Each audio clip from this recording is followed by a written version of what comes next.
প্রতিবার আপনি কোনো অ্যাপ ওপেন করলে, প্রতিবার গুগলে কিছু সার্চ করলে, প্রতিবার এআই যখন আপনাকে কোনো ভিডিও রেকমেন্ড করে, আপনি ব্যবহার করছেন এমন একজন মানুষের আবিষ্কার। নাম তার মোহাম্মদ ইবনে মুসা আল খোয়ারিজমি। আর মজার ব্যাপার কি জানেন? অ্যালগরিদম শব্দটা এসেছে তার নাম থেকে। তিনি জন্মগ্রহণ করেন আনুমানিক 780 খ্রিস্টাব্দে খোয়ারিজমে, যা আধুনিক উজবেকিস্তান। তরুণ বয়সে তিনি পাড়ি জমান জ্ঞান-বিজ্ঞানের রাজধানী বাগদাদে। 820 খ্রিস্টাব্দের দিকে তিনি এমন একটি বই লেখেন যা মানব সভ্যতার চিন্তাধারা বদলে দেয়।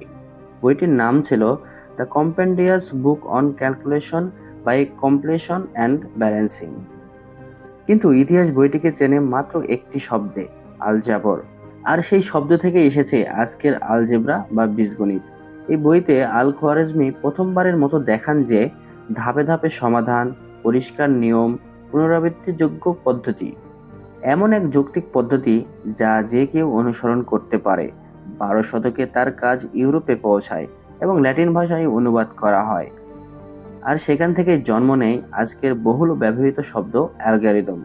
শুধু তাই নয়, তিনি ইউরোপকে পরিচয় করে দেন হিন্দু আরবি সংখ্যা পদ্ধতি, যে সংখ্যা আজ আমরা ব্যবহার করি। 0, 1, 2, 3, 4 সবই তার হাত ধরেই বিশ্বে ছড়িয়ে পড়ে। আজকের Google search, YouTube recommendation, Netflix suggestion, stock trading bots, self driving কার, এআই সব কিছুই চলে অ্যালগরিদমের উপর। কিন্তু খুব কম মানুষই জানে এটি একজন মুসলিম বিজ্ঞানীর নাম থেকে এসেছে।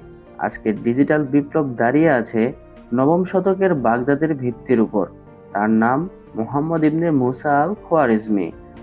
তার আবিষ্কার অ্যালজেব্রা এবং অ্যালগরিদম, আর তার উত্তরাধিকার আজকের প্রতিটি হিসাব, প্রতিটি অ্যাপ, প্রতিটি কোডের লাইনে।